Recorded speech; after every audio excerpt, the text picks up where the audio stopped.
बिहार दरोगा PT exam के लिए 100 क्वेश्चन का यह दूसरा प्रैक्टिस सेट है। इसमें सभी विषय से 100 प्रश्न है। इस प्रैक्टिस सेट को आप पूरा बनाइए। इसमें आपके लिए जो टारगेट है 65 प्लस क्वेश्चन की। पहला क्वेश्चन है राज्यसभा के विषय में सही क्या है। 5 से 6 सेकंड का आपको समय लेना है। इसमें 4 कथन दिया हुआ है और नीचे विकल्प दिया हुआ है, कौन सा सही आपको बताना है।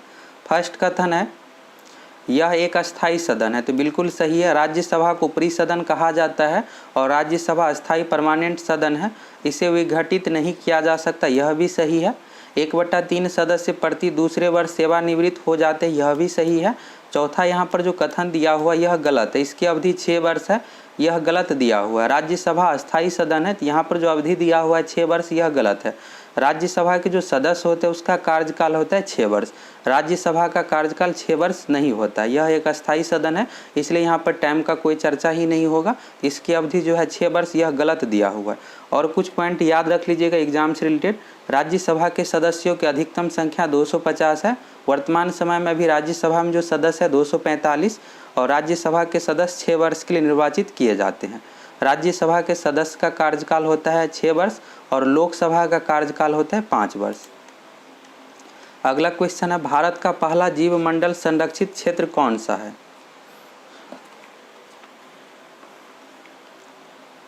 भारत का पहला जीवमंडल संरक्षित क्षेत्र जो बनाया गया है नीलगिरी को, बी ऑप्शन इसका सही हो जाएगा। नीलगिरी 1986 में स्थापित किया गया था। अगला क्वेश्चन है निम्न में से लैगून झील का उदाहरण नहीं है।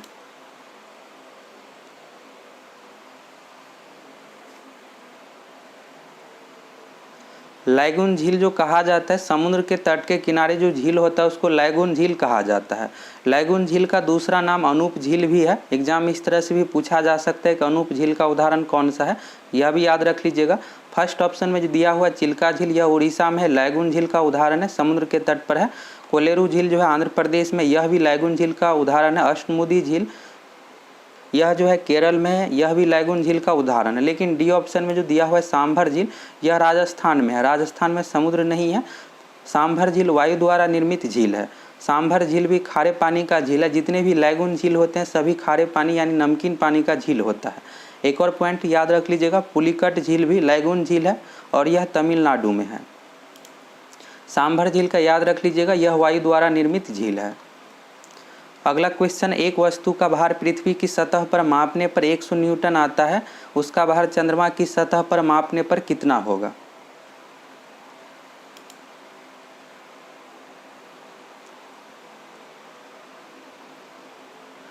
पृथ्वी के सतह पर का भार का चंद्रमा पर 1/6 होता है। अगर पृथ्वी पर सतह पर कुछ भी भार है, चंद्रमा पर 1/6 हो जाएगा। तो पृथ्वी के सतह पर जो भार दिया हुआ है 100 न्यूटन दिया हुआ है, तो 100 न्यूटन का 6 हो जाएगा। 6 से आपको भाग देना पड़ेगा, देने पर जो होगा 50/3 न्यूटन। फर्स्ट ऑप्शन इसका सही हो जाएगा। अगला क्वेश्चन है निम्न में से जैविक उर्वरक का सही उदाहरण कौन सा है।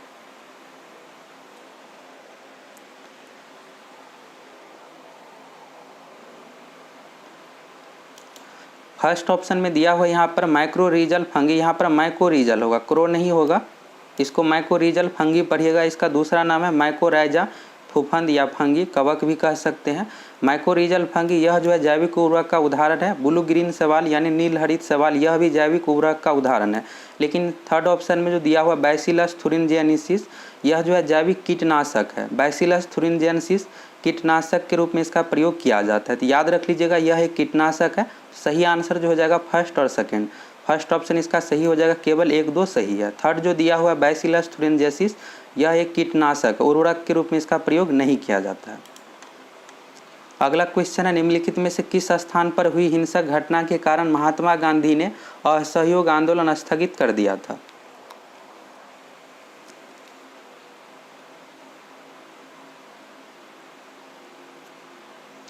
असहयोग आंदोलन गांधी जी द्वारा अगस्त 1920 में शुरू किया गया था। याद रख लीजिएगा 1920 में शुरू किया गया था और चौरी चौरा जो कांड हुआ था 5 फरवरी 1922 को। इस क्वेश्चन का जो सही आंसर होगा चौरी चौरा कांड के कारण से असहयोग आंदोलन को स्थगित कर दिया गया था और यह कांड हुआ था 5 फरवरी 1922 को। इसके 7 दिन बाद 12 फरवरी 1922 को असहयोग आंदोलन को गांधी जी द्वारा स्थगित कर दिया गया। अगला क्वेश्चन है, लोकसभा के कार्यकाल की गणना की जाती है।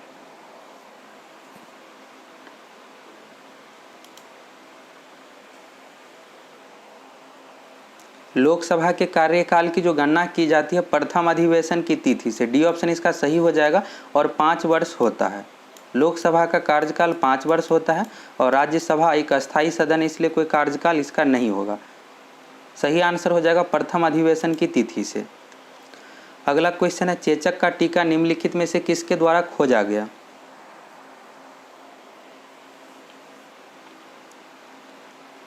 चेचक के टीका का जो खोज किया था एडवर्ड जेनर, फर्स्ट ऑप्शन इसका सही हो जाएगा। अगला क्वेश्चन है, सिखों द्वारा मुफ्त रसोई लंगर की अवधारणा कहाँ से अपनाई गई थी?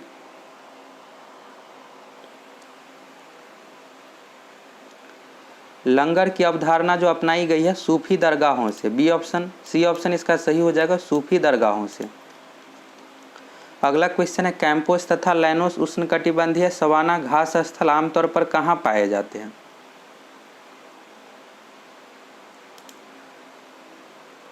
कैंपोस तथा लैनोस उष्णकटिबंधीय सवाना घास स्थल जो पाए जाते हैं दक्षिण अमेरिका में। सी ऑप्शन इसका सही हो जाएगा। अगला क्वेश्चन है, निम्न में से कौन सा पदार्थ एक मिश्रण नहीं है?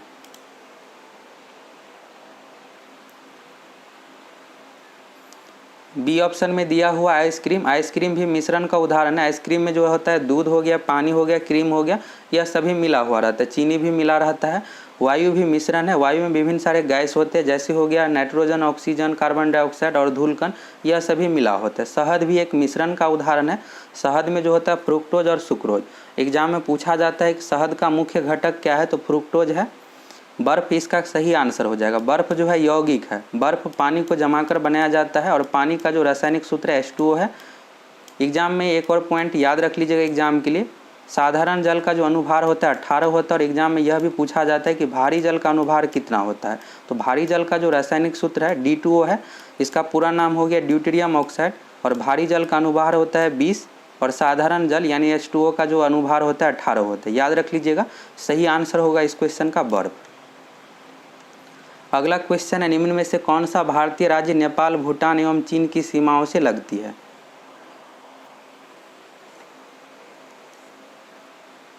इस क्वेश्चन का जो सही आंसर हो जाएगा सिक्किम राज्य।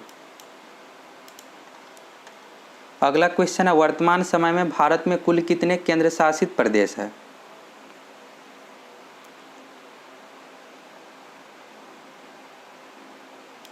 जनवरी 2020 में दादरा नगर हवेली एवं दमन दीव को विलय करके एक केंद्र शासित प्रदेश बना दिया गया है। तो अब केंद्र शासित प्रदेश की संख्या 8 है।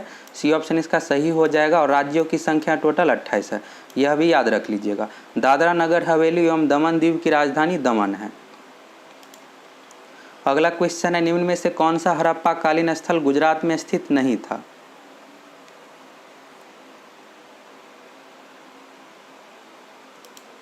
लोथल हो गया, सुरकोटदा और धौलावीरा, यह तीनों गुजरात में स्थित स्थल है। लेकिन बी ऑप्शन में जो दिया हुआ है दैमाबाद, दैमाबाद महाराष्ट्र के अहमदनगर जिला में है। अगला क्वेश्चन है, निम्न में से किस भारतीय धर्म में 24 तीर्थंकर हुए थे? बौद्ध धर्म एवं जैन धर्म से संबंधित 2 से 3 क्वेश्चन एग्जाम में पूछा ही जाता है, तो इसको अच्छे तरीके से क्लियर कर लीजिएगा। 24 तीर्थंकर जो हुए हैं जैन धर्म में, फर्स्ट ऑप्शन इसका सही हो जाएगा। अगला क्वेश्चन है, प्रथम बौद्ध परिषद कहाँ आयोजित हुई थी? प्रथम बौद्ध परिषद यानी संगीति। इस क्वेश्चन का सही आंसर हो जाएगा राजगृह यानी राजगीर। फर्स्ट ऑप्शन इसका सही हो जाएगा। प्रथम बौद्ध संगीति का आयोजन राजगृह में, दूसरा का वैशाली हो जाएगा, तीसरा का पाटलिपुत्र और चौथा का हो जाएगा कश्मीर।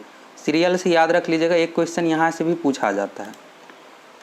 अगला क्वेश्चन है, हरिसेन निम्नलिखित राजाओं में से किसका राज कवि था?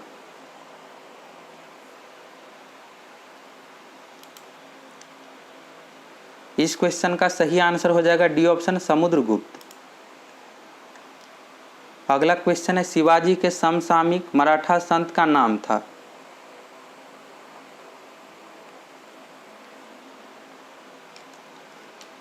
इस क्वेश्चन का जो सही आंसर हो जाएगा डी ऑप्शन, संत तुकाराम। अगला क्वेश्चन है ताजमहल के बारे में निम्नलिखित में से कौन सा तथ्य सही नहीं है। फर्स्ट ऑप्शन दिया हुआ है यह एक भव्य मकबरा है, यह सही है।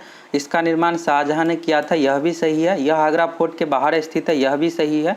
डी ऑप्शन में जो दिया हुआ है इस पर उन कारीगरों के नाम उत्कीर्ण है जिन्होंने इसका निर्माण किया था, यह गलत दिया हुआ है। ताजमहल पर कुरानी की आयतें उत्कीर्णित है। ताजमहल के वास्तुकार उस्ताद अहमद लाहौरी थे। अगला क्वेश्चन 1857 का विद्रोह नीचे दिए गए निम्न स्थानों पर हुआ था, उनका सही क्रम बताएं।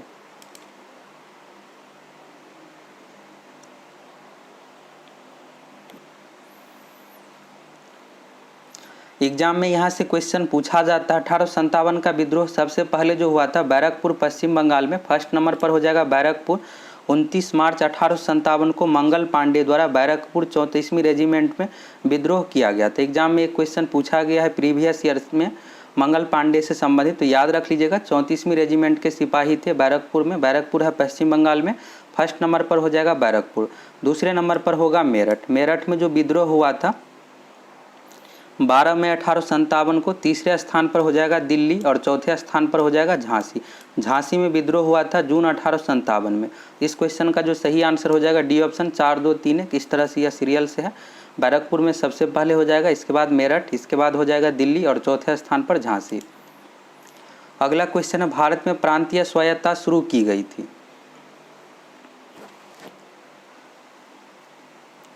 भारत में प्रांतीय स्वायत्तता जो शुरू की गई थी भारत सरकार अधिनियम 1935 द्वारा। सी ऑप्शन इसका सही हो जाएगा। अगला क्वेश्चन है निम्न में से कौन स्वराज पार्टी के सदस्य थे।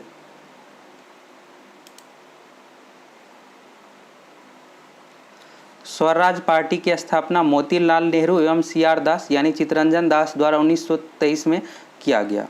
याद रख लीजिएगा, इसमें भी एग्जाम में पूछा जाता है। स्वराज पार्टी का गठन जो किया गया था 1923 में, तो मोतीलाल नेहरू सिर्फ सही होगा। गोपाल कृष्ण गोखले एवं सरदार पटेल इससे संबंधित नहीं है। बी ऑप्शन इसका सही हो जाएगा, केवल एक। अगला क्वेश्चन है निम्न को कालक्रमानुसार व्यवस्थित कीजिए। एग्जाम के लिए चारों इंपॉर्टेंट है। इस बार जो पूछा गया था गांधी इरविन समझौता कब हुआ था, 2019 पीटी एग्जाम में, तो चारों को आपको याद रख लेना है। सबसे पहले दिया हुआ यहाँ पर दांडी यात्रा, तो दांडी यात्रा जो हो जाएगा 6 अप्रैल 1930 याद रख लीजिएगा। साइमन कमीशन हो जाएगा 1927। इसके बाद तीसरे नंबर पर दिया हुआ है पूना समझौता। पूना समझौता जो हुआ था 24 सितंबर 1932 को, तो 1932 इसका हो जाएगा। गांधी इरविन समझौता जो हुआ था 5 मार्च 1931 को। अब इसमें आपसे कहा जा रहा है काल कर्मानुसार व्यवस्थित कीजिए। दूसरे नंबर पर साइमन कमीशन हो जाएगा 1927। पहला नंबर पर हो जाएगा साइमन कमीशन, दूसरे नंबर पर हो जाएगा दांडी यात्रा, तीसरे नंबर पर गांधी इरविन समझौता और चौथे नंबर पर पुणे समझौता। इस क्वेश्चन का जो सही आंसर हो जाएगा बी ऑप्शन, इस तरह से हो जाएगा 2 1 4 3। अगला क्वेश्चन है हिटलर किस देश के रहने वाले थे।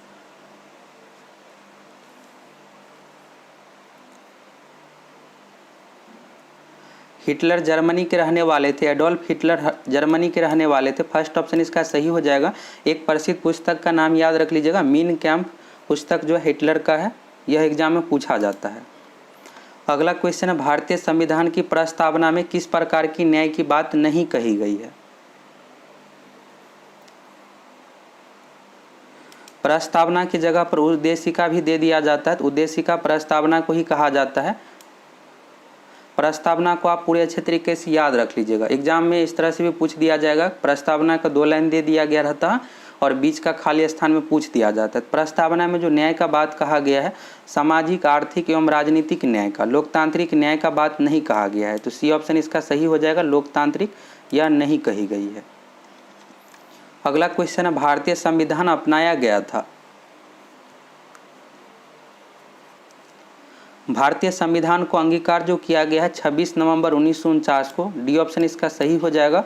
और पूर्ण रूप से जो लागू हुआ है 26 जनवरी 1950 को। अगला क्वेश्चन है, संविधान की किस धारा के अंतर्गत कोई भी व्यक्ति मूलभूत अधिकारों के हनन का मामला सीधे उच्च न्यायालय में उठा सकता है?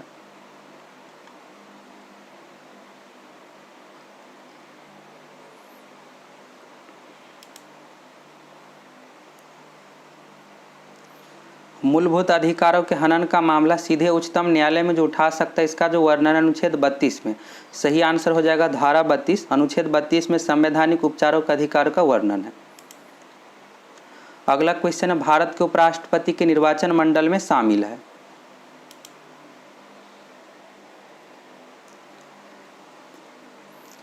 भारत के उपराष्ट्रपति के निर्वाचन मंडल यानी चुनाव में जो शामिल होता है संसद के दोनों सदनों के सदस्य, यानी लोकसभा एवं राज्यसभा के सभी सदस्य शामिल होते हैं। बी ऑप्शन इसका सही हो जाएगा। निर्वाचित सदस्य जो होता है राष्ट्रपति के लिए, राष्ट्रपति के चुनाव में जो भाग लेते हैं संसद के निर्वाचित सदस्य, यानी लोकसभा एवं राज्यसभा के निर्वाचित सदस्य हो गया, और राज्य के विधानसभा के सदस्य। लेकिन उपराष्ट्रपति के चुनाव में संसद के दोनों सदनों के सदस्य भाग लेते हैं और विधानसभा के सदस्य भाग नहीं लेते हैं। तो बी ऑप्शन इसका सही हो जाएगा। संसद के दोनों सदनों के सभी सदस्य उपराष्ट्रपति के निर्वाचन मंडल में शामिल है। अगला क्वेश्चन, उच्च न्यायालय के न्यायाधीश अपना त्यागपत्र किसे सौंपता है?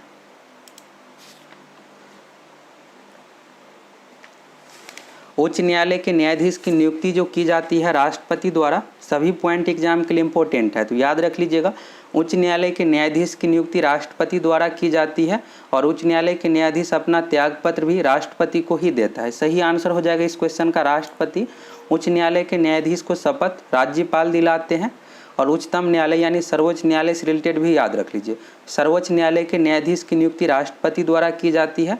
सर्वोच्च न्यायालय के न्यायाधीश अपना इस्तीफा राष्ट्रपति को देता है और शपथ भी राष्ट्रपति ही दिलाते हैं।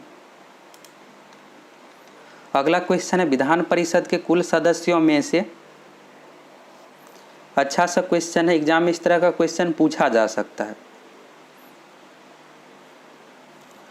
विधान परिषद के बारे में दिया हुआ यहाँ पर टोटल 5 पॉइंट दिया हुआ है और ऑप्शन इस तरह से, उपर्युक्त में से कौन सा कथन सही है आपको बताना है। तो देख लीजिए सभी 5 पॉइंट को, 10 सेकंड का आपको समय लेना है।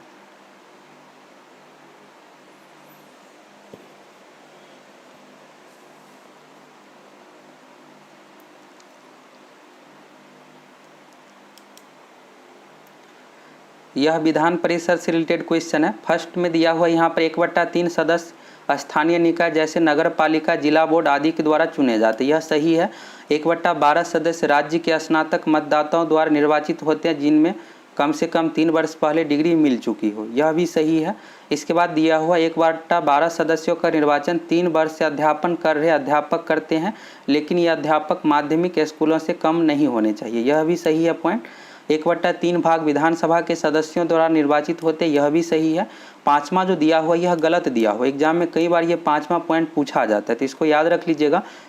यहाँ पर जो दिया हुआ 1/12 सदस्य, इसके जगह पर होगा 1/6 सदस्य। 1/6 सदस्य राज्यपाल द्वारा मनोनीत होते हैं जिन्हें विज्ञान, कला, साहित्य, सहकारिता आंदोलन अथवा सामाजिक सेवा का व्यवहारिक अनुभव हो। तो 5वां जो पॉइंट दिया हो यह गलत दिया हो, 1/6 सदस्य होगा। एग्जाम में कई बार पूछ दिया जाता है कि विधान परिषद में राज्यपाल द्वारा कितने सदस्य मनोनीत किए जाते हैं, तो 1/6 सदस्य मनोनीत किए जाते हैं, तो यह सही नहीं है। 1, 2, 3, 4 कथन यहाँ पर सही दिया हुआ था, तो बी ऑप्शन इसका सही हो जाएगा। केवल 1, 2, 3, 4 एग्जाम से संबंधित यह संभावित क्वेश्चन है। एग्जाम में इस तरह का क्वेश्चन पूछा जा सकता है। जितने भी प्रैक्टिस सेट में क्वेश्चन है सभी एग्जाम के लिए इंपॉर्टेंट है और सभी अच्छे लेवल का क्वेश्चन है। इसको देख लीजिए, क्वेश्चन है राष्ट्रीय दल का दर्जा प्राप्त करने के लिए निम्नलिखित अर्हताएं पूरी करनी होगी। एक क्वेश्चन राष्ट्रीय दल से रिलेटेड हर बार पूछा जाता है, तो इसको आप अच्छे तरीके से देख लीजिए। यहाँ पर टोटल 3 ऑप्शन दिया हुआ, इसमें से आपको बताना है कि कौन सा कथन सही नहीं है, और नीचे में 4 ऑप्शन यहाँ पर दिया हुआ है। सभी 3 कथन को यहाँ पर देख लीजिए आप।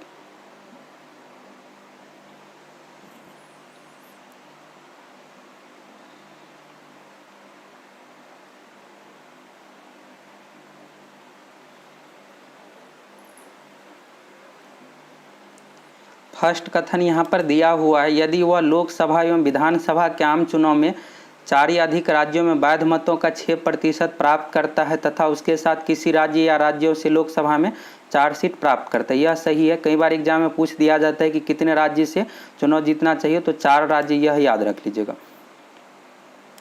फर्स्ट कथन तो सही हो जाएगा। इसके बाद दिया हुआ, यदि कोई दल लोकसभा में 4% स्थान पर जीतता है और उसके सदस्य 3 अलग राज्यों से चुने जाते हैं। यहाँ पर जो 4% स्थान दिया हो यह गलत है, यहाँ पर 2% स्थान होना चाहिए। दूसरा जो कथन दिया हो यह गलत दिया हुआ है। तीसरा है यहाँ पर, यदि कोई दल कम से कम 4 राज्यों में राज्य स्तरीय दल के रूप में मान्यता प्राप्त है, तो तीसरा भी जो है यहाँ पर सही है और पहला भी सही है। लेकिन दूसरा जो कथन दिया हो यह गलत दिया हुआ है। 4% की जगह पर यहाँ पर 2% होना चाहिए। और यह पॉइंट याद रख लीजिएगा। तीसरा जो है एग्जाम में पूछा गया प्रीवियस ईयर में, यदि कोई दल को कम से कम 4 राज्यों में राज्य स्तरीय दल के रूप में मान्यता प्राप्त है तो उसे राष्ट्रीय दल के रूप में मान्यता मिल सकता है। इसमें पूछा जा रहा था कि उपर्युक्त में से कौन सा कथन सही नहीं है, तो कथन जो है दूसरा सही नहीं है। सी ऑप्शन इसका सही हो जाएगा, केवल 2 सही नहीं है। अगला क्वेश्चन है, भारतीय संविधान के 44वें संशोधन में मौलिक अधिकार की श्रेणी से निम्नलिखित में से किस अधिकार को हटा दिया गया?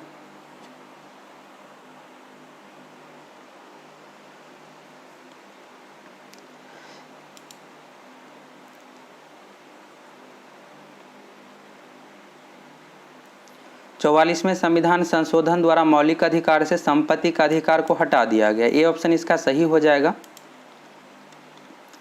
अगला क्वेश्चन है, डोलोमाइट है।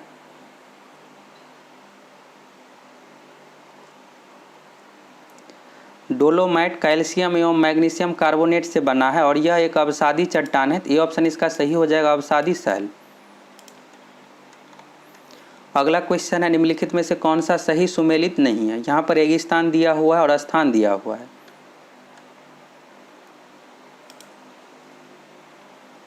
इसको आप एक साथ पढ़िएगा, दक्षिण और अमेरिका को एक साथ पढ़िएगा। फर्स्ट में दिया हुआ है कालाहारी, तो अफ्रीका सही है। अटकामा तो दक्षिण अमेरिका, यह भी सही है। थार एशिया, थार मरुस्थल भारत एवं पाकिस्तान में है, तो एशिया सही है। ग्रेट विक्टोरिया इंग्लैंड जो दिया हुआ है गलत दिया हुआ है। ग्रेट विक्टोरिया जो है ऑस्ट्रेलिया में है, याद रख लीजिएगा। ग्रेट विक्टोरिया मरुस्थल ऑस्ट्रेलिया में, इंग्लैंड में नहीं है। अगला क्वेश्चन है, निम्न में से कौन सा एक भूदृश्य हिमनद से निर्मित नहीं होता है?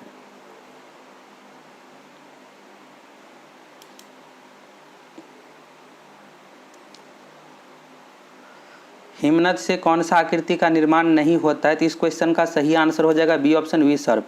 विसर्प का जो निर्माण होता है नदियों द्वारा जमा किए गए अवसाद से। बाकी 3 हो गया है यहाँ पर, हिमोड, यू आकार की घाटी, फियोड। तीनों का निर्माण हिमनद से होता है, लेकिन विसर्प का निर्माण नदियों द्वारा जमा किए गए अवसाद से होता है। अगला क्वेश्चन, अधिकतम जैव विविधता वाला प्रदेश निम्नलिखित में से किस प्रकार का होता है?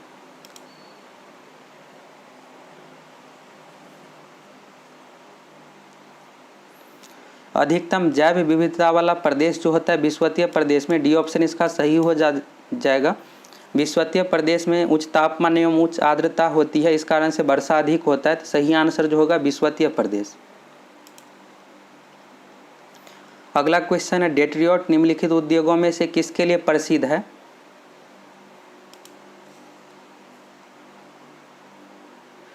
डेट्रियट शहर जो है अमेरिका में है और डेट्रियट नदी के तट पर स्थित है। नदी का नाम भी सेम ही है।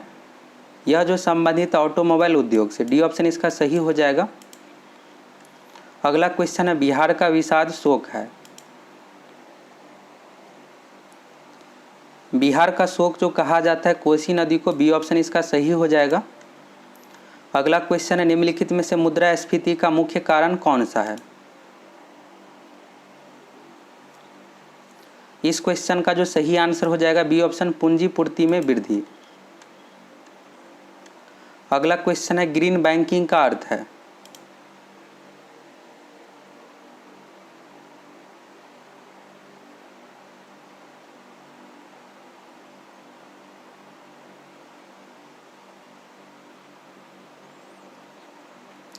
इस क्वेश्चन का जो सही आंसर होगा बी ऑप्शन नहीं होगा, डी ऑप्शन इनमें से कोई नहीं। ग्रीन बैंकिंग का जो अर्थ है बैंकिंग के क्षेत्र में टेक्नोलॉजी यानी कंप्यूटर का अधिक से अधिक प्रयोग करना, जिससे कागज़ का प्रयोग कम से कम हो। ग्रीन बैंकिंग का अर्थ मेन यही था कि कागज़ का प्रयोग कम से कम करना, जिससे पर्यावरण का बचाव हो, पेड़ का बचाव हो। तो डी ऑप्शन इसका सही हो जाएगा, इनमें से कोई नहीं। यहाँ पर जो दिया हुआ था वित्त दिया जाना, यह गलत है, फाइनेंस दिया जाना से संबंधित नहीं है। अगला क्वेश्चन है ईपीसीजी का पूर्ण रूप क्या है?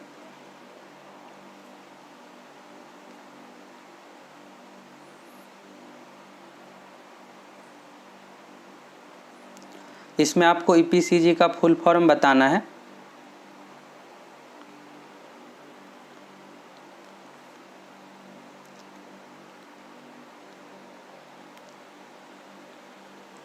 ईपीसीजी का जो पूर्ण रूप है, सी ऑप्शन इसका सही हो जाएगा, एक्सपोर्ट प्रमोशन कैपिटल गुड्स। अगला क्वेश्चन स्थल मंडल, जल मंडल और वायुमंडल के बीच संपर्क का संकीर्ण क्षेत्र जहां प्राकृतिक वनस्पति और वन्य जीव मौजूद है कहलाता है।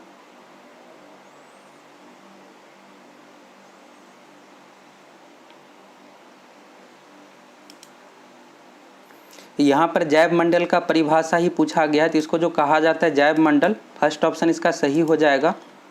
अगला क्वेश्चन है हिंदू वृद्धि दर किससे संबंधित है?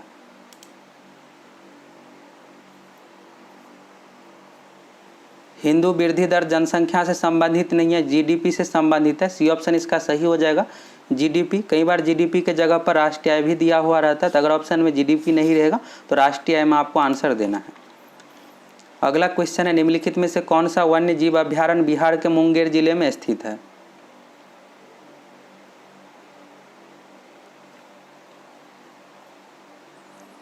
भीम बांध अभ्यारण्य बिहार के मुंगेर जिले में स्थित है। सी ऑप्शन इसका सही हो जाएगा। अगला क्वेश्चन है 2011 की जनगणना के अनुसार बिहार के किस जिले में सर्वोच्च जनसंख्या वृद्धि दर है?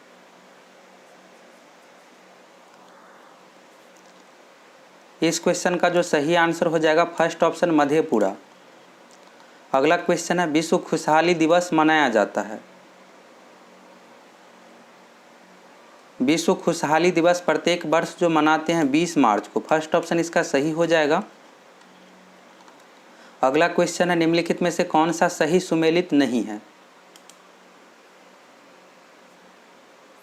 फर्स्ट ऑप्शन में दिया हुआ है जाकिर हुसैन, तो जाकिर हुसैन प्रसिद्ध तबला वादक है, सही हो जाएगा। अमजद अली खां सरोद हो जाएगा इसका सही आंसर। एमएफ हुसैन प्रसिद्ध चित्रकार थे। संतूर यहाँ पर दिया हुआ, यह गलत दिया हुआ है। संतूर वादक जो थे पंडित शिव कुमार शर्मा, याद रख लीजिएगा, प्रसिद्ध संतूर वादक पंडित शिव कुमार शर्मा थे। और एमएफ हुसैन जो संबंधित है चित्रकला से, एग्जाम में पूछा जाता है।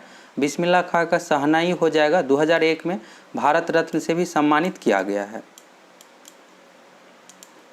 अगला क्वेश्चन है संयुक्त राष्ट्र संघ के महासचिव की नियुक्ति किसके द्वारा की जाती है?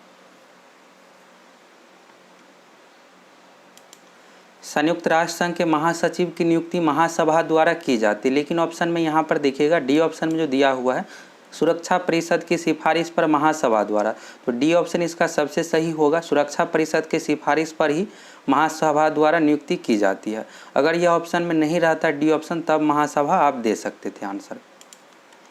अगला क्वेश्चन है माउंट एवरेस्ट पर चढ़ने वाली पहली भारतीय महिला कौन थी?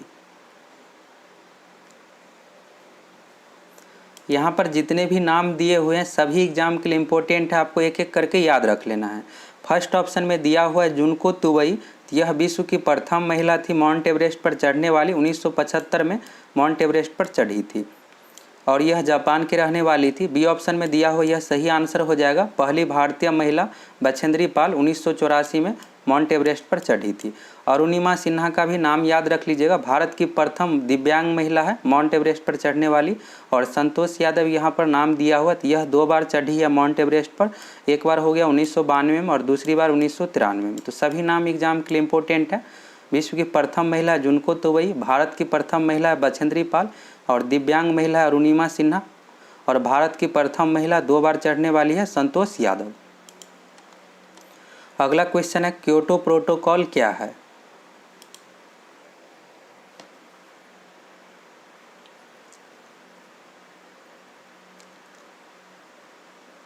इस क्वेश्चन का जो सही आंसर हो जाएगा क्योटो प्रोटोकॉल जो संबंधित है ग्लोबल वार्मिंग से, सी ऑप्शन इसका सही हो जाएगा।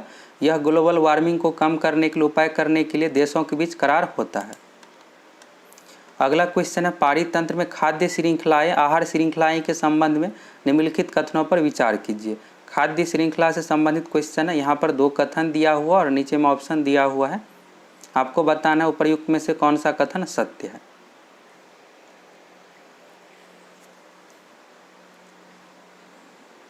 इस क्वेश्चन का जो सही आंसर होगा फर्स्ट ऑप्शन इसका सही है।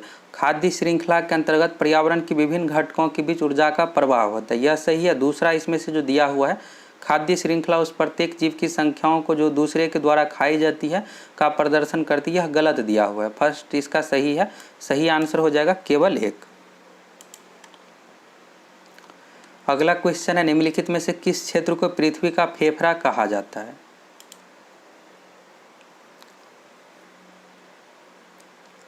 पृथ्वी का फेफड़ा जो कहा जाता है अमेजन वर्षा वन को, सी ऑप्शन इसका सही हो जाएगा।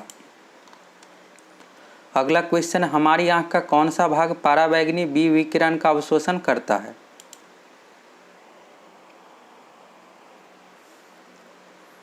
इस क्वेश्चन का जो सही आंसर हो जाएगा बी ऑप्शन कॉर्निया। अगला क्वेश्चन है निम्नलिखित में से कौन सा उभयचर नहीं है।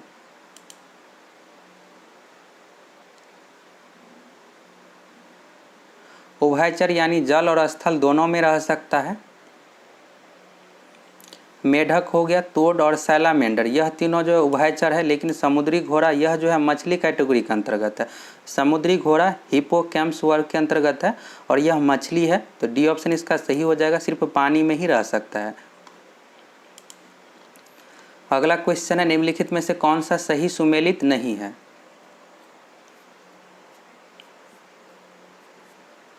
यहाँ पर आविष्कार दिया हुआ है और उसका आविष्कारक, 4 ऑप्शन देख लीजिए यहाँ पर, इसको आप एक साथ पढ़िएगा। न्यूट्रॉन, जे चैडविक। फर्स्ट ऑप्शन में दिया हुआ है न्यूट्रॉन का जेम्स चैडविक, सही है। इलेक्ट्रॉन का जे थॉमसन, यह भी सही है। प्रोटॉन का गोल्डस्टीन, यह भी सही है। परमाणु नाभिक का नील्स बोर दिया हुआ, यह गलत दिया हुआ है। परमाणु नाभिक के जो खोज करता है रदरफोर्ड और नील्स बोर के द्वारा परमाणु संरचना का सिद्धांत दिया गया है। अगला क्वेश्चन है शुद्ध जल का पीएच मान है।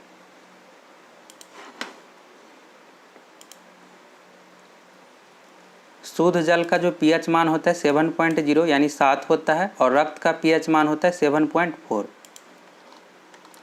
अगला क्वेश्चन है निम्नलिखित में से ग्रेफाइट के बारे में कौन सा कथन सत्य है।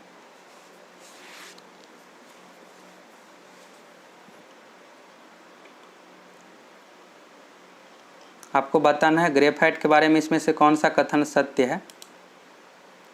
फर्स्ट कथन यहाँ पर दिया हुआ है, यह काले रंग का पदार्थ है, सही है। यह मुलायम होता है, यह भी सही है। यह विद्युत का कुचालक है, यह गलत दिया हुआ है। ग्रेफाइट जो होता है विद्युत का सुचालक, गुड कंडक्टर होता है, तो तीसरा गलत दिया हुआ है। यह एक अघुलनशील पदार्थ है, तो बिल्कुल यह जल में नहीं घुल सकता है, अघुलनशील पदार्थ है। इसका घनत्व 3.g प्रति सीसी यानी 3.2 ग्राम प्रति सीसी होता है, यह भी सही है।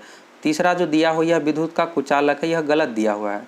ग्रेफाइट का प्रयोग पेंसिल में किया जाता है, तो पेंसिल में जो दिया हुआ रहता है अंदर में ग्रेफाइट ही रहता है। सही आंसर जो हो जाएगा इस क्वेश्चन का, तीसरा इसमें से गलत दिया हुआ है, यह विद्युत का कुचालक है, तो सही आंसर हो जाएगा इसका बी ऑप्शन, केवल 1, 2, 4, 5। अगला क्वेश्चन है जिप्सम का सही सूत्र क्या है।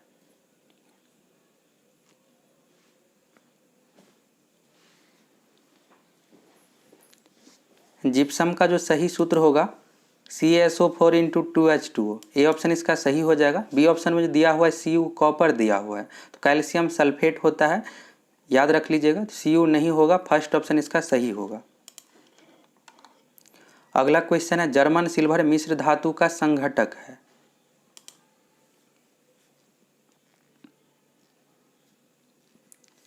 एग्जाम में यह भी पूछा जाता है कि जर्मन सिल्वर में क्या नहीं होता है, तो सिल्वर नहीं होता है। सिल्वर का जो संकेत होता है Ag, कॉपर, Ag, निकेल, यह नहीं होगा।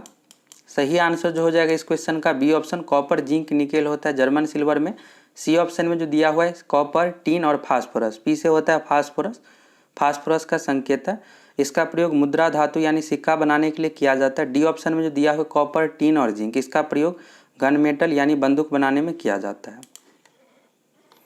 अगला क्वेश्चन है मानव शरीर की सबसे बड़ी ग्रंथि है।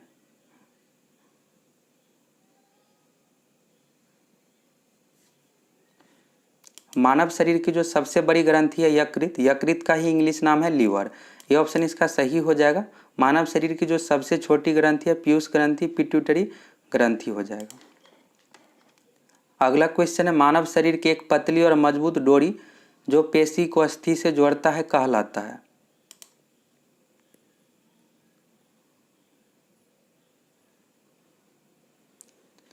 इस क्वेश्चन में पूछा जा रहा है मानव शरीर की एक पतली और मजबूत डोरी जो पेशी को अस्थि, पेशी यानी मांसपेशी, मसल्स को अस्थि यानी बोन से जोड़ता है। तो मसल्स टू बोन जो जोड़ता है उसको जो कहा जाता है टेंडन, फर्स्ट ऑप्शन इसका सही हो जाएगा। लिगामेंट का याद रख लीजिएगा, बोन टू बोन यानी अस्थि को अस्थि से जोड़ता है उसको लिगामेंट कहते हैं, और मांसपेशी को अस्थि से जो जोड़ता है उसको टेंडन कहा जाता है।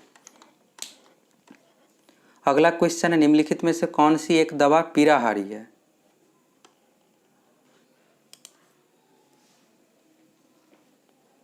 पीड़ाहारी यानी दर्द निवारक, इस क्वेश्चन का जो सही आंसर हो जाएगा सी ऑप्शन नोवाल्जिन। अगला क्वेश्चन है निम्नलिखित कथनों पर विचार कीजिए। यहाँ पर 4 कथन दिया हुआ है और नीचे में दिया हुआ है कौन सा सत्य नहीं है आपको बताना है।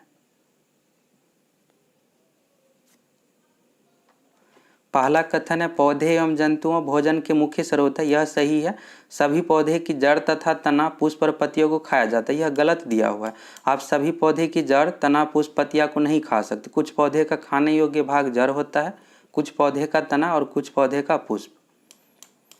दूसरा गलत हो जाएगा। इसके बाद है कुछ पौधे के 2 या 2 से अधिक भाग खाने योग्य होता है, तो यह भी सही है। कुछ पौधे में आप 2 भाग यानी जड़ भी खा सकते हैं या फिर पुष्प या तना, पत्तियां का प्रयोग कर सकते हैं। 2 भाग से अधिक खा सकते हैं। चौथा दिया हुआ है यहाँ पर कौवा मांसाहारी जीव है, तो यह गलत दिया हुआ है। कौवा जो है शाकाहारी एवं मांसाहारी यानी सर्वाहारी होता है। मांसाहारी जो यहाँ पर दिया हुआ है यह गलत है, कौवा सर्वाहारी है। इसमें पूछा जा रहा था कि कौन सा कथन सत्य नहीं है, तो 2 और 4 जो है सत्य नहीं है, कौवा सर्वाहारी के अंतर्गत है। अगला क्वेश्चन है गुरुत्वाकर्षण बल के संदर्भ में निम्नलिखित कथनों पर विचार कीजिए। गुरुत्वाकर्षण बल के बारे में यहाँ पर कथन दिया हुआ, इसमें से आपको बताना है कौन सा कथन सही है। फर्स्ट कथन दिया हुआ है यह नियम सभी पिंडों पर लागू होता है चाहे वे विश्व में कहीं भी हो, सही दिया हुआ है। गुरुत्वाकर्षण बल एक क्षीण बल है, यह भी सही है। पृथ्वी द्वारा लगाए जाने वाला गुरुत्वाकर्षण बल गुरुत्व बल कहलाता है, यह भी सही है। तो इसमें से सभी कथन सही दिया हुआ है। इस क्वेश्चन का जो सही आंसर हो जाएगा डी ऑप्शन, सभी 1, 2, 3 सही है। एग्जाम में भी 8 से 10 क्वेश्चन इसी तरह से कथन से रिलेटेड दिया हुआ रहता है, तो इस प्रैक्टिस सेट में भी उसी अनुसार शामिल किए हैं। अगला क्वेश्चन है अत्यधिक ऊंचाई पर उड़ते हुए यात्री को आकाश किस रंग का दिखाई देता है।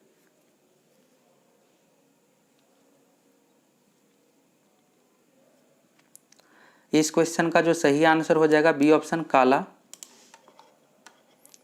अगला क्वेश्चन है निम्नलिखित में से कौन सा युग्म सही सुमेलित है।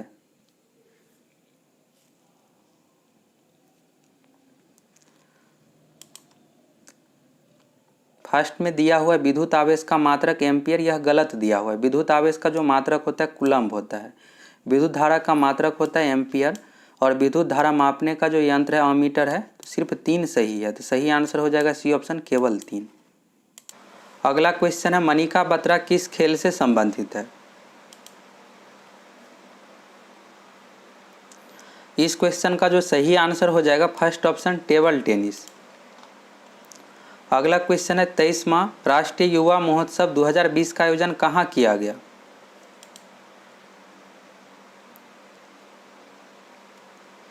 राष्ट्रीय युवा महोत्सव 2020 का जो आयोजन किया गया लखनऊ में, सी ऑप्शन इसका सही हो जाएगा।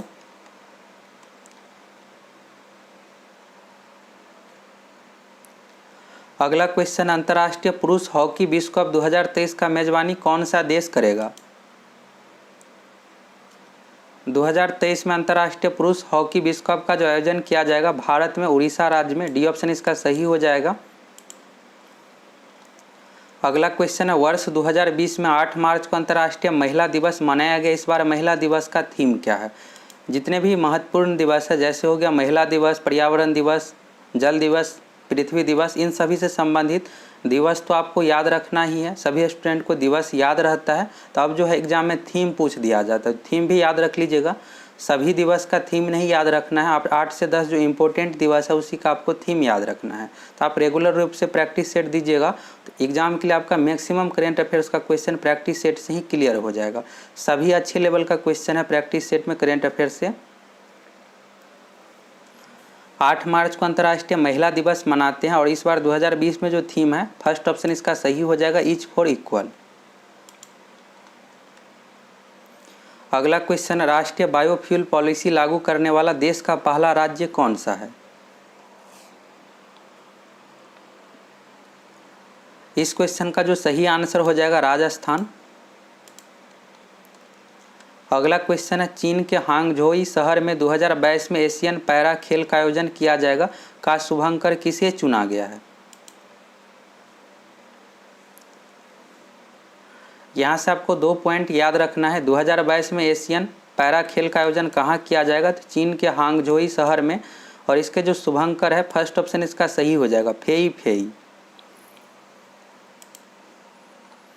अगला क्वेश्चन है, समावेशी इंटरनेट इंडेक्स 2020 में भारत का स्थान कौन सा है?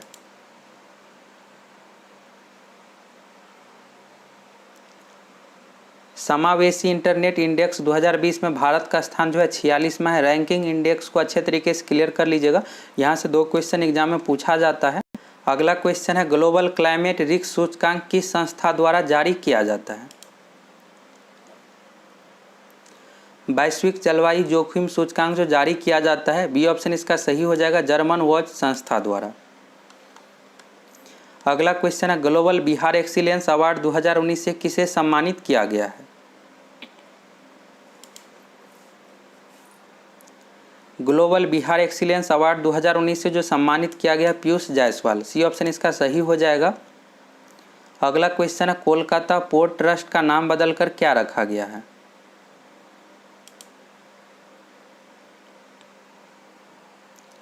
कोलकाता पोर्ट ट्रस्ट का नाम बदलकर जो रखा गया है, श्यामा प्रसाद मुखर्जी पोर्ट। यह बंदरगाह का नाम बदलकर, कोलकाता बंदरगाह का नाम बदलकर जो रखा गया है, श्यामा प्रसाद मुखर्जी बंदरगाह। अगला क्वेश्चन है, भारत सरकार द्वारा दामिनी ऐप लॉन्च किया गया, यह ऐप संबंधित है?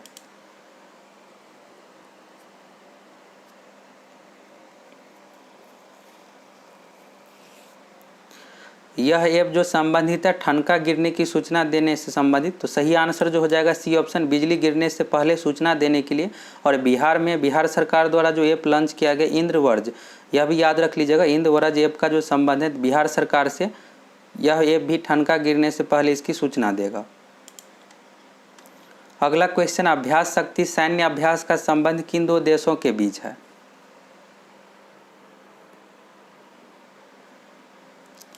अभ्यास शक्ति सैन्य युद्ध अभ्यास का जो संबंध है भारत एवं फ्रांस के बीच, बी ऑप्शन इसका सही हो जाएगा।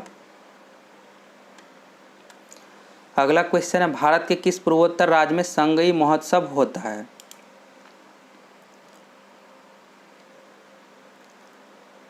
संगई महोत्सव भारत के असम राज्य में होता है, ए ऑप्शन इसका सही हो जाएगा, असम। अगला क्वेश्चन है, वर्तमान समय में म्यांमार के राष्ट्रपति कौन है?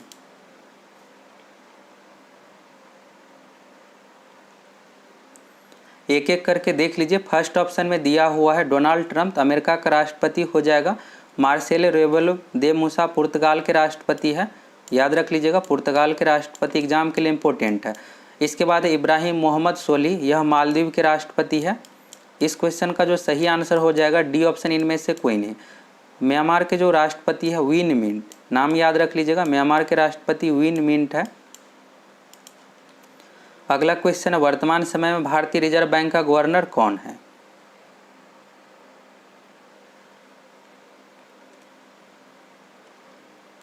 भारतीय रिजर्व बैंक का जो गवर्नर है शक्तिकांत दास, सीरियल नंबर भी याद रख लीजिएगा, 25 में भारतीय रिजर्व बैंक के गवर्नर। एग्जाम में सीरियल नंबर भी पूछा जा सकता है। अगला क्वेश्चन है, प्रसिद्ध पुस्तक द थर्ड पिलर के लेखक कौन है? यह भी एग्जाम के लिए इंपॉर्टेंट क्वेश्चन है।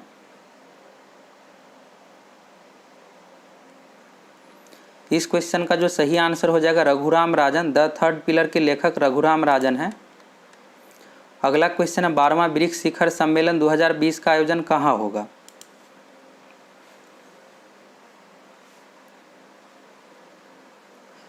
12वां ब्रिक्स शिखर सम्मेलन 2020 का आयोजन जुलाई 2020 में प्रस्तावित था, लेकिन कोरोना महामारी के कारण से यह भी नहीं हो पाया, इसे स्थगित कर दिया गया। बाद में यह होगा और इसका आयोजन जो किया जाएगा, सी ऑप्शन इसका सही हो जाएगा, रूस के शहर सेंट पीटर्सबर्ग में। देश का नाम भी याद रख लीजिएगा, रूस।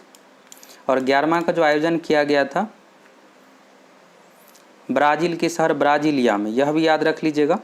और ब्रिक्स में देश का नाम भी पूछ दिया जाता है। बी से है ब्राज़ील, आर से है रूस, आई से है इंडिया, सी से है चाइना, एस से है साउथ अफ्रीका यानी दक्षिण अफ्रीका। सी ऑप्शन इसका सही हो जाएगा, सेंट पीटर्सबर्ग में आयोजन किया जाएगा। अगला क्वेश्चन है निम्न में से किस राज्य में धन्वंतरी योजना का शुरुआत किया गया? धन्वंतरी योजना का जो शुरुआत किया गया है, बी ऑप्शन इसका सही हो जाएगा, असम में दवाओं की होम डिलीवरी के लिए धन्वंतरी योजना का शुरुआत किया गया है। अगला क्वेश्चन है निम्नलिखित में से कौन सा सही सुमेलित नहीं है? खेल का मैदान दिया हुआ है और शहर दिया हुआ है, स्टेडियम का यहाँ पर नाम दिया हुआ है। ईडन गार्डन्स स्टेडियम जो है कोलकाता में है, सही है। इसके बाद है ग्रीन पार्क स्टेडियम कानपुर, यह भी सही है। मोटेरा स्टेडियम अहमदाबाद, यह भी सही है। नेहरू स्टेडियम जो है इंदौर में है। भोपाल यहाँ पर दिया हुआ है डी ऑप्शन में, यह गलत दिया हुआ है। मोटेरा स्टेडियम से रिलेटेड एक और पॉइंट याद रख लीजिएगा, फरवरी 2020 में नमस्ते ट्रम्प का आयोजन इसी स्टेडियम में किया गया था। मोटेरा स्टेडियम का दूसरा नाम सरदार वल्लभ भाई पटेल स्टेडियम भी है। अगला क्वेश्चन है किस राज्य की प्रसिद्ध हस्तशिल्प शॉल पांडुम को भौगोलिक संकेतक जीआई टैग का दर्जा प्राप्त हुआ है?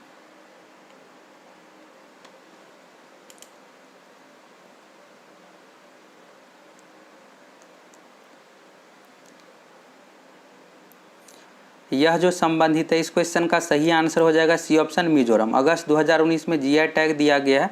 पांडुम के अलावा दो और है, यह भी शॉल से संबंधित ही हस्तशिल्प शॉल है, जिसमें से है पांडुम, हमराम हो गया और नगोते खे, तीनों का नाम याद रख लीजिएगा। सभी शॉल ही है और मिजोरम से संबंधित ही है। अगला क्वेश्चन है शुक्र के वायुमंडल का अध्ययन करने के लिए इसरो द्वारा शुक्रयान फर्स्ट का लॉन्च किस वर्ष किया जाएगा?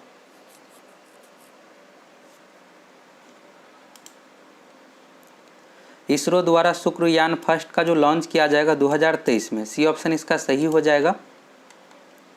अगला क्वेश्चन है निम्नलिखित कथनों पर विचार कीजिए। यहाँ पर 4 कथन दिया हुआ और आपको बताना है इसमें से कौन सा कथन सत्य है। इस तरह से ऑप्शन दिया हुआ है, तो देख लीजिए चारों कथन को। फर्स्ट कथन दिया हुआ है भारत रत्न 26 जनवरी को भारत के राष्ट्रपति द्वारा प्रदान किया जाता है, सही है। देश का सर्वोच्च नागरिक सम्मान भारत रत्न की शुरुआत 1954 से हुई, यह भी सही है। 1954 याद रख लीजिएगा, एग्जाम में सीधा पूछ दिया जाता है कि भारत रत्न की शुरुआत कब हुई है। इसके बाद है देश का पहला भारत रत्न सम्मान डॉक्टर सर्वपल्ली राधाकृष्णन को प्रदान किया गया, यह भी सही है। वर्ष 2019 में प्रणब मुखर्जी, भूपेन हजारिका तथा नानाजी देशमुख को भारत रत्न से सम्मानित किया गया, यह चौथा कथन भी सही है। इस क्वेश्चन का जो सही आंसर हो जाएगा डी ऑप्शन, सभी 1, 2, 3, 4 सही है। अगला क्वेश्चन है डॉक्टर एपीजे अब्दुल कलाम पुरस्कार 2019 से किसे सम्मानित किया गया?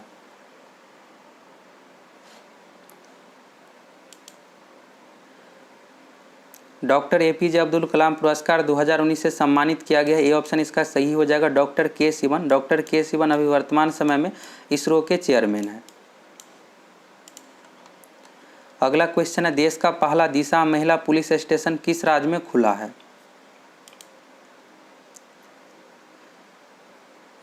देश का पहला दिशा महिला पुलिस स्टेशन यह जो खुला है, बी ऑप्शन इसका सही हो जाएगा, आंध्र प्रदेश राज्य में।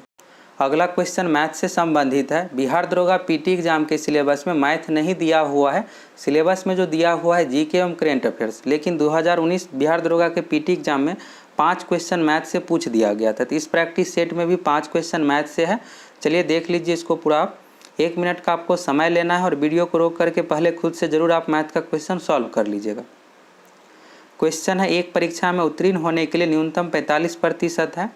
एक विद्यार्थी 300 अंक प्राप्त कर 60 अंकों से अनुत्तीर्ण यानी फेल हो जाता है, परीक्षा के कुल अंक कितना है?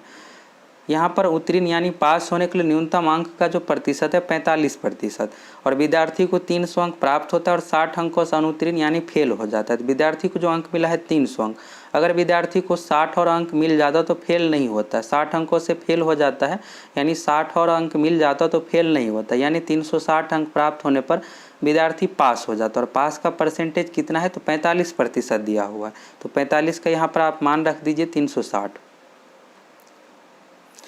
इसके बाद इसमें कहा जा रहा है निकालना जो है परीक्षा के कुल अंक यानी कि 100% का मान आपको निकालना है। तो 100 यूनिट यहाँ पर आप रख दीजिए, इस तरह से मान निकालिएगा तो इसका जो मान आ जाएगा यहाँ पर 800 आ जाएगा, यही इसका आंसर हो गया। परीक्षा का जो कुल अंक है 800, बी ऑप्शन इसका सही हो जाएगा। अगला क्वेश्चन है, एक जंगल में केवल हिरन और मोर रहते हैं, जंगल में पैरों और आँखों की कुल संख्या क्रमशः 100 और 60 है, तो जंगल में हिरन और मोर की संख्या ज्ञात कर। अच्छा से क्वेश्चन है, इसको भी आप जरूर बनाइए। इस तरह का क्वेश्चन जब भी आप देखे होंगे तो पैर और सिर दिया हुआ रहता था, लेकिन यहाँ पर आंख दे दिया गया है, तो इसको लेकर आपको डरना नहीं। जिस तरह से हिरन हो गया या फिर मोर या मनुष्य सभी का एक सिर होता है, उसी तरह से आंख भी 2 ही होता है। मोर को भी 2 ही आंख होगा, हिरन को भी 2 और मनुष्य को भी 2 ही आंख, इसको लेकर आपको डरना नहीं है। यहाँ पर जो दिया हुआ है सीरियल से इस तरह से पैरों और आँखों की कुल संख्या क्रमशः दिया हुआ है, तो पैर की संख्या हो गया 100 और आँख की टोटल संख्या यहाँ पर 60। एक जीव का हो गया 2 आँख, तो 60 है यहाँ पर टोटल आँख। इसका मतलब है यहाँ पर हिरन और मोर टोटल मिलाकर 30 है, तभी आप 30 का डबल कीजिएगा तो 60 आँख होगा। तो हिरन और मोर की टोटल संख्या हो गया 30। अब ऑप्शन से ही बना लेते हैं। फर्स्ट ऑप्शन नहीं होगा, 15 और 20 दिया हुआ है तो 35 हो जाता है। बी सी डी में से कौन सा होगा अब देख लेते हैं। यहाँ पर जो मांगा जा रहा है जंगल में हिरन और मोर की संख्या, सबसे पहले शुरू में हिरन होना चाहिए, तो बी ऑप्शन में 20 दिया हुआ है, तो हिरन का मान लेते हैं 20 है। हिरन के कितने पैर होते हैं, 4 पैर होते हैं। यहाँ पर पैरों की कुल संख्या कितना दिया हुआ, 100 दिया हुआ है, तो देखते हैं कि क्या 100 के बराबर यह हो रहा है। यहाँ पर पैरों की संख्या टोटल 100 दिया हुआ है, देखते हैं कि 100 के बराबर यह हो रहा है। हिरन की संख्या टोटल 20 अगर हुआ बी ऑप्शन के अकॉर्डिंग, तो 20 में 4 से गुना कीजिएगा 80 होता है, प्लस मोर के कितने पैर होते हैं, 2 पैर होते हैं, तो मोर की संख्या 10 दिया हुआ है, तो 10 में 2 से गुना कीजिएगा तो 20, तो 80 में अगर 20 को जोड़िएगा तो 100, यानी 100 कंप्लीट हो रहा है यहाँ पर। तो पैरों की संख्या यहाँ पर 100 हो जा रहा है, तो बी ऑप्शन इसका सही हो जाएगा। हिरन की संख्या 20 होगी और मोर की संख्या 10। इस तरह से आप ऑप्शन से ही बना सकते हैं। अगला क्वेश्चन है, 2 धनात्मक संख्याओं का लघुत्तम समापवर्ती एलसीएम और महत्तम समापवर्तक एचसीएफ का गुणनफल 72 है, तो इन संख्याओं में अंतर 6 है, तो संख्याओं का योग क्या होगा। अच्छा से क्वेश्चन है, इसको भी आप जरूर बनाइए। यहाँ पर एलसीएम और एचसीएफ का गुणनफल दिया हुआ है, तो मान लेते हैं कि पहली संख्या ए और दूसरी संख्या बी है। एलसीएम एचसीएफ से रिलेटेड सूत्र होता है पहली संख्या गुने दूसरी संख्या बराबर एचसीएफ गुना एलसीएम। तो पहली संख्या ए है, दूसरी संख्या बी है, तो ए गुना बी बराबर जो हो जाएगा एलसीएम गुना एचसीएफ। एलसीएम और एचसीएफ का गुणनफल यहाँ पर 72 पहले से दिया हुआ है, तो ए गुना बी बराबर आप 72 रख सकते हैं। इसके बाद इन संख्याओं में अंतर 6 है, तो ए माइनस बी जो हो गया यहाँ पर 6 हो गया। अब आपसे पूछा जा रहा है संख्याओं का योग क्या होगा, यानी ए प्लस बी का मान आपको निकालना है। तो चलिए इसको आसानी से बना सकते हैं। ए गुना बी का मान हो गया 72, कैसे हुआ तो पहले आप देख लिए। इसके बाद हो गया यहाँ पर ए माइनस बी का मान 6। अब आपको जो निकालना है ए प्लस बी का मान, ए प्लस बी का होल स्क्वायर बराबर जो सूत्र होता है, इस सूत्र की सहायता से आप इसको बना सकते हैं। ए माइनस बी को होल स्क्वायर प्लस 4ab होता है, और यहाँ पर ए माइनस बी का मान दिया हुआ है और ए बी का मान भी दिया हुआ है, तो ए माइनस बी का मान है यहाँ पर 6 है, तो 6 का स्क्वायर कर दीजिए प्लस 4 गुने 72। इसको आप सॉल्व कीजिएगा तो 6 का स्क्वायर करने पर 36 होगा, 4 में 72 से गुना कीजिएगा तो 288 होगा, और इसको जोड़ दीजिएगा तो 324 होता है। ए प्लस बी का होल स्क्वायर बराबर 324 होगा, तो ए प्लस बी का मान जो यहाँ से आ जाएगा आपको 18 आ जाएगा। यही इस क्वेश्चन का सही आंसर हो गया 18 इसका मान आपको प्राप्त होगा। सही आंसर हो जाएगा सी ऑप्शन 18। अगला क्वेश्चन है, 2000 रुपये की राशि पहले 3 वर्षों में 4% साधारण ब्याज की दर से, फिर बाद के 4 वर्षों में 7% की दर से तथा अंतिम 6 वर्ष में 8% ब्याज की दर से साधारण ब्याज क्या होगा। अगर इस तरह का क्वेश्चन दिया हुआ रहेगा तो सिंपल सा आपको क्या करना है, यहाँ पर मूलधन जो दिया हुआ है 2000 यह सेम ही रहेगा, 3 वर्ष दिया हुआ है, पहले कंडीशन में कि पहले 3 वर्ष में 4% साधारण ब्याज की दर से, तो पहले 3 वर्ष का निकाल लेना है। साधारण ब्याज बराबर जो सूत्र होता है P हो गया मूलधन, R हो गया यहाँ पर दर और T हो गया समय बट्टा 100। तो पहले 3 वर्ष में क्या हो जाएगा 2000, शुरू का यहाँ पर पहले 3 वर्ष का निकाल रहे हैं तो मूलधन यहाँ पर है 2000, तो P गुना R है यहाँ पर 4 और T है 3 बट्टा 100 हो गया। इसको सॉल्व कीजिएगा तो सॉल्व करने के बाद जो आएगा यहाँ पर 240, तो 240 रुपया जो है पहले 3 वर्ष का हो गया। इसके बाद क्या करना है आपको, ये तो हो गया पहले 3 वर्ष का। इसके बाद आगे बढ़िएगा तो 4 वर्षों में 7% के दर से मूलधन हमेशा सेम ही रहेगा। पहले 3 वर्ष का 240 निकल गया, अब 4 वर्ष का निकालते हैं तो 2000 में फिर क्या कीजिएगा, यहाँ पर आप लगातार निकाल के सभी को जोड़ दीजिएगा। 2000 P गुना 4 यहाँ पर समय हो गया और R का मान है 7 बट्टा 100। इसको आप अगर आप सॉल्व कीजिएगा तो 560 आ जाएगा। तो यहाँ पर फिर बाद के 4 वर्ष का हो गया 560 रुपया ब्याज। इसके बाद आप तीसरे वर्ष का निकाल लीजिए, यहाँ पर दिया हुआ अंतिम 6 वर्ष में, तो P है यहाँ पर 2000 गुना R है यहाँ पर 8% और समय है 6 वर्ष, अंतिम 6 वर्ष का यहाँ का निकाल रहे हैं बट्टा 100 हो गया। इसको आप सॉल्व कीजिएगा तो सॉल्व करने के बाद आएगा इसका मान 960। अब सभी को आप जोड़ दीजिए। साधारण ब्याज क्या होगा, तो पहले 3 वर्ष का निकाले थे शुरू में 240 आया था, इसके बाद प्लस कर देंगे। इसके बाद फिर बाद के 4 वर्षों का निकाले थे तो 560 आया था और लास्ट का अंतिम 6 वर्ष का निकाले थे, निकालने पर आया था 960। अब सभी को जोड़ दीजिएगा तो 1760 आ जाएगा। यही इसका आंसर हो गया बी ऑप्शन 1760। अगला क्वेश्चन है, कोविड-19 पर लोगों को स्वयं का आकलन करने के लिए भारत सरकार ने नाम से एक मोबाइल ऐप लॉन्च किया है। मोबाइल ऐप का आपको नाम बताना है। इस क्वेश्चन का जो सही आंसर हो जाएगा आरोग्य सेतु। अगला क्वेश्चन है, 19वें आशियाई खेलों का आधिकारिक शुभंकर है। 19वां एशियाई खेल का जो आधिकारिक शुभंकर है आपको बताना है।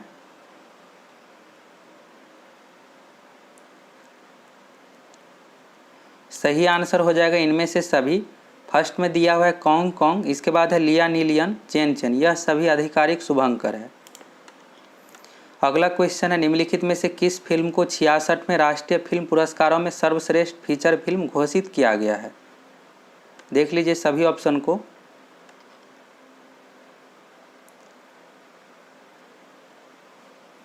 इस क्वेश्चन का जो सही आंसर हो जाएगा डी ऑप्शन हेल्लारो। अगला क्वेश्चन है, महाराष्ट्र में पश्चिमी घाट को किस नाम से जाना जाता है।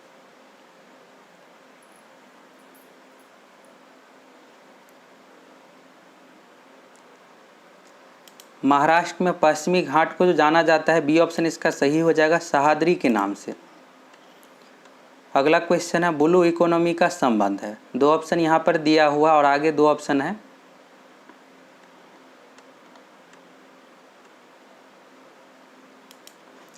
आप लोग कमेंट करके बताइएगा कि 100 में से आप कितना क्वेश्चन सही बनाए हैं। इसमें पूछा जा रहा है ब्लू इकोनॉमी का संबंध है।